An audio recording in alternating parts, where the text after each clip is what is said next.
Assalamualaikum warahmatullahi wabarakatuh. Perkenalkan, nama saya Anissa Putri Ramadhani dengan NPM 230209068 dari Prodi Rekayasa Keamanan Cyber kelas 2C. Di sini saya akan mempresentasikan hasil penugasan UTS Keamanan Data dan Informasi. Nah, langsung saja ke pembahasan. Di presentasi kali ini, saya akan membahas mengenai web periksa data, Have I Been Panicked, Dahsyat, Avast, dan Monitor Firefox yang meliputi cara penggunaan dan pengenalan fitur pada website. Selanjutnya, ada ancaman terhadap keamanan data dan privasi, dan saya akan menjelaskan apa saja yang tergolong data pribadi, penyebab kebocoran data, pencegahan terhadap kebocoran data.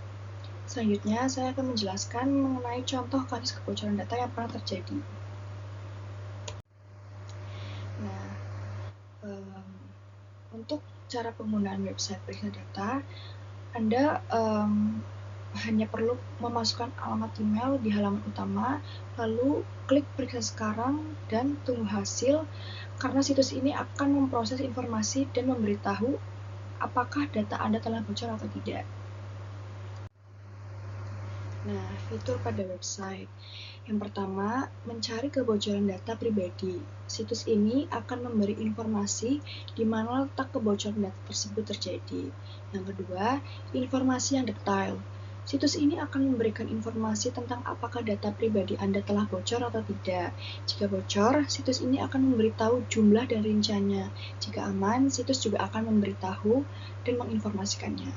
Yang ketiga, tools khusus. Situs ini dilengkapi dengan tools khusus untuk mendeteksi kebocoran data pribadi. Tools ini dapat mendeteksi jenis-jenis data yang bocor, termasuk email dan kata sandi. Nah, gambar yang ada di samping ini merupakan salah satu uji coba saya menggunakan email kakak saya, dan ternyata ada terdeteksi kebocoran di Bukalapak dan Red Doors. Dari website ini, yang pertama dapat memantau kebocoran data pribadi. Situs ini akan membantu untuk memeriksa status kebocoran data pribadi dengan memasukkan email. Yang kedua, keandalan dan akurasi hasil. Situs ini memberikan hasil yang akurat dan minim resiko human error. Yang ketiga, efektivitas waktu.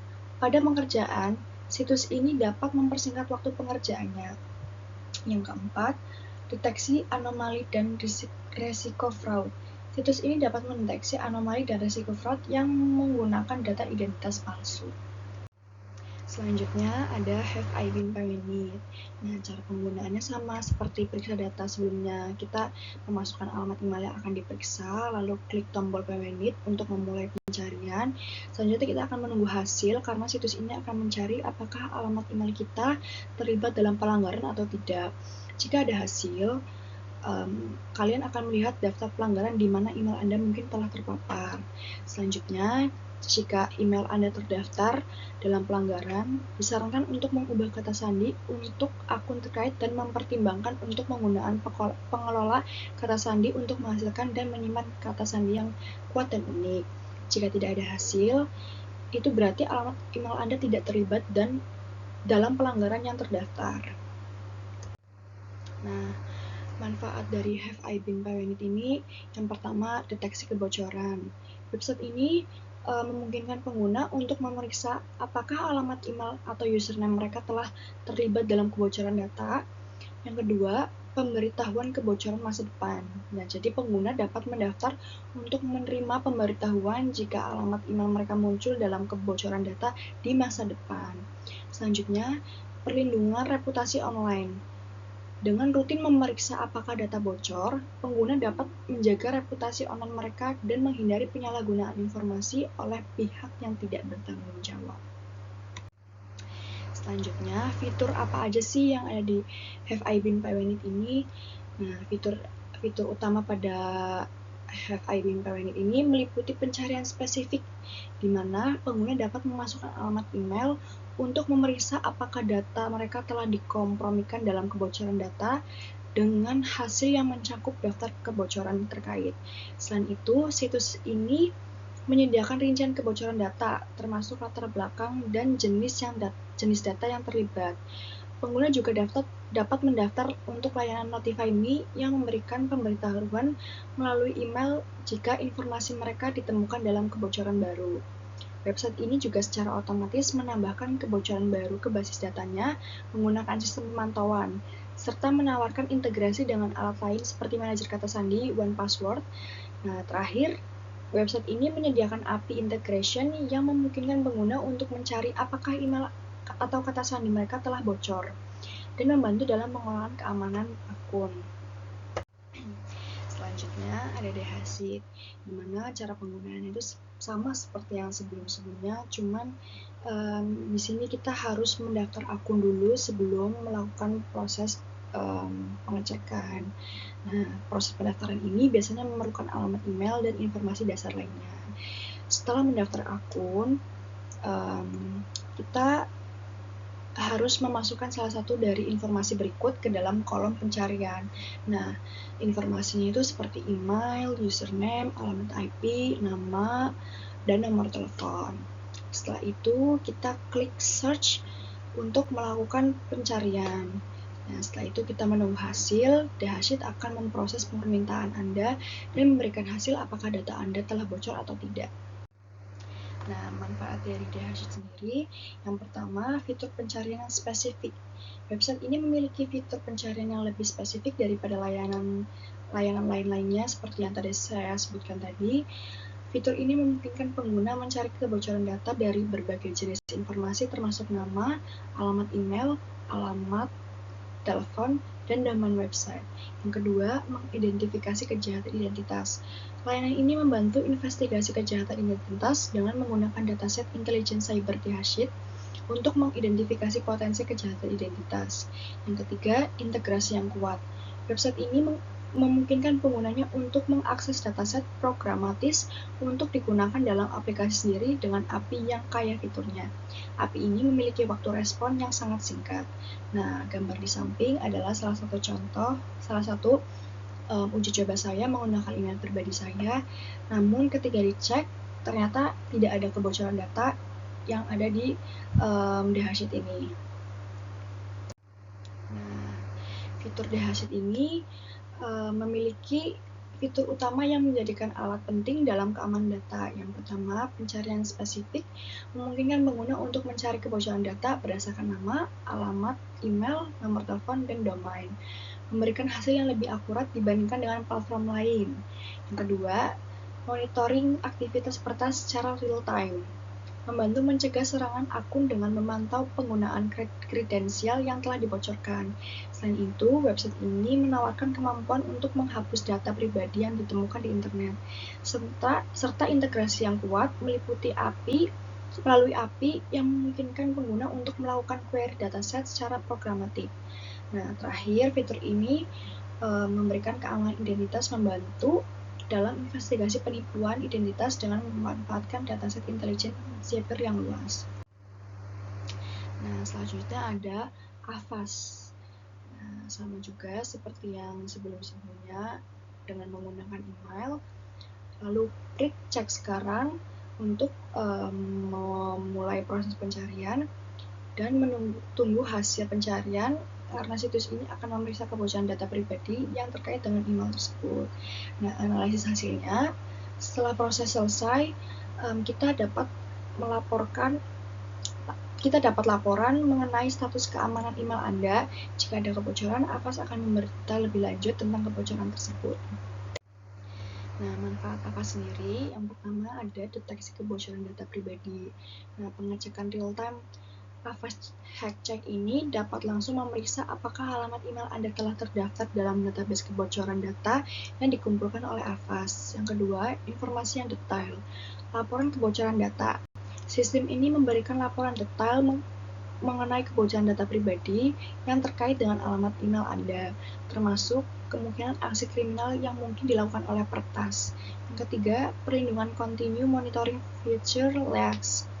Setelah melakukan pengecekan awal, Avast Hack Check juga dapat memantau kegiatan peretas masa depan untuk memastikan bahwa akun Anda tetap aman. Yang keempat, rekomendasi perlindungan tambahan. Ganti kata sandi berkala untuk meningkatkan keamanan. Avast merekomendasikan pengguna untuk mengganti password secara berkala dan menggunakan aplikasi 2FA, Two-Factor Authentication. Nah, apa saja juga nih fitur Avast? Avast Hack Check menawarkan berbagai fitur yang dirancang untuk membantu pengguna memeriksa keamanan data pribadi mereka. Yang pertama, aplikasi ini melakukan pengecekan kebocoran data pribadi, memeriksa apakah alamat email Anda telah tercatat dalam website kebocoran data yang dikumpulkan oleh Avast. Jika password Anda bocor, situs ini memberikan detail laporan kebocoran termasuk informasi mengenai kemungkinan aksi kriminal yang mungkin dilakukan oleh peretas. Nah, gambar di samping merupakan uji coba saya menggunakan email pribadi saya dan ternyata hasilnya aman sehingga saya tidak direkomendasikan untuk mengganti sandi apapun. Nah, selanjutnya ada monitor Firefox. Nah, cara penggunaannya itu kita harus membuat akun terlebih dahulu dengan memasukkan alamat email yang ingin diperiksa. Selanjutnya setelah masuk, kita klik tombol check for breaches dan kita tunggu hasil pencarian karena sistem akan menampilkan hasil pencarian termasuk daftar kebocoran data yang pernah dialami oleh email tersebut, lengkap dengan tanggal pembobolannya juga. Jika terdapat indikasi kebocoran, ditandai dengan warna merah. Segera ganti password dan perbarui pengaturan keamanan untuk melindungi data pribadi Anda. Nah, gambar di samping ini, saya menggunakan email saya dan ternyata warnanya ungu. Nah, dan tidak terdapat kebocoran sama sekali, sehingga saya tidak dianjurkan untuk mengganti password apapun. Selanjutnya, manfaat monitor Firefox. Nah, Firefox Monitor ini memberitahu pengguna jika alamat email mereka terlibat dalam pelanggaran data yang telah terjadi. Melalui website ini, pengguna dapat memeriksa apakah data mereka telah bocor dan kapan kebocoran data tersebut terjadi. Fitur ini didukung oleh kemitraan dengan Have I Been Pwned, platform terkenal untuk melacak kebocoran data.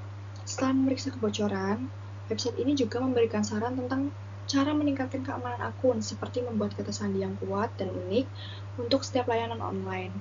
Pengguna dapat mendaftar untuk menerima notifikasi berkelanjutan tentang kebocoran yang baru yang melibatkan email mereka, dan memungkinkan mereka untuk tetap waspada dan mengambil tindakan cepat jika diperlukan.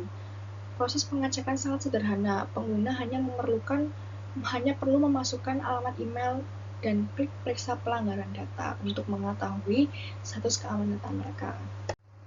Nah, apa saja juga nih fitur monitor Firefox? Nah, website ini menawarkan berbagai fitur untuk membantu pengguna melindungi data pribadi mereka dari pelanggaran fitur. Fitur utama termasuk notifikasi pelanggaran data yang memberitahu pengguna jika alamat email mereka terlibat dalam kebocoran data menggunakan platform HIBP untuk akurasi informasi. Selain itu, pengguna dapat memeriksa status keamanan dengan memasukkan alamat email di situs monitorfirefox.com, di mana sistem akan memindah database untuk mencari tahu apakah data telah dicuri. Nah, situs ini juga memberikan tips keamanan proaktif untuk meningkatkan pelindungan akun, serta notifikasi berkelanjutan tentang kebocoran baru yang melibatkan email pengguna. Proses penggunaan sangat sederhana dan penggunaan memiliki opsi menonaktifkan notifikasi jika merasa terganggu. Gitu. Nah, di sini saya akan menjelaskan data yang tergolong data pribadi. Yang pertama ada data identitas yang meliputi nama lengkap, tempat tanggal lahir, jenis kelamin, dan alamat. Serta ada data keuangan yang meliputi nomor kartu kredit, informasi pembayaran, serta data kesehatan yang meliputi rekomendasi seperti golongan darah, dan lain-lain. Nah, apa saja sih penyebab kebocoran data? Yang pertama ada malware. Serangan virus dan malware yang dapat membuka celah keamanan pada sistem dan memberikan peretas mengakses data. Yang kedua ada human error. Nah, human error itu merupakan kesalahan manusia seperti mengirimkan informasi sensitif secara tidak sengaja atau mempublikasikannya secara online. Yang ketiga, unencrypted data, yaitu adanya data yang tidak dienkripsi dengan baik yang memudahkan peretas untuk membaca dan mengambil data yang sensitif. Nah, pencegahannya itu bisa kita mengenkripsi data menggunakan enkripsi yang kuat ini untuk melindungi data dari ancaman keamanan. Nah, yang kedua ada pengelolaan hak akses yang efektif. Nah, itu tuh mengatur hak akses yang tepat dan memastikan bahwa hanya orang-orang yang benar perlu yang memiliki akses ke data sensitif. Yang ketiga, memperkuat keamanan aplikasi, mengimplementasikan tindakan keamanan yang memadai pada aplikasi untuk mencegah akses yang tidak sah. Nah, di sini juga saya akan memberikan contoh kasus kebocoran data yang ada di Indonesia. Yang pertama, ada kebocoran data Tokopedia pada bulan Mei 2020. Tokopedia adalah salah satu platform e-commerce terbesar di Indonesia yang mengalami kebocoran data yang berdampak pada 15 juta penggunanya. Data yang bocor ini antara lain nama lengkap, alamat email, dan kata sandi pengguna. Selanjutnya ada kebocoran data Bukalapak. Pada Mei 2020, platform e-commerce Bukalapak mengumumkan bahwa data pribadi 13 juta penggunanya telah bocor. Sama seperti Tokopedia tadi, data yang bocor itu meliputi nama lengkap, alamat email, nomor telepon, dan alamat pengiriman. Selanjutnya ada kebocoran data Kredit Plus. Pada November 2020, perusahaan pembiayaan kartu Kredit Plus mengalami kebocoran data yang menimpa 2 juta pelanggannya. Data yang bocor meliputi nama lengkap, nomor telepon, alamat email, dan riwayat transaksi. Sekian presentasi dari saya, kurang lebihnya mohon maaf. Assalamualaikum warahmatullahi wabarakatuh.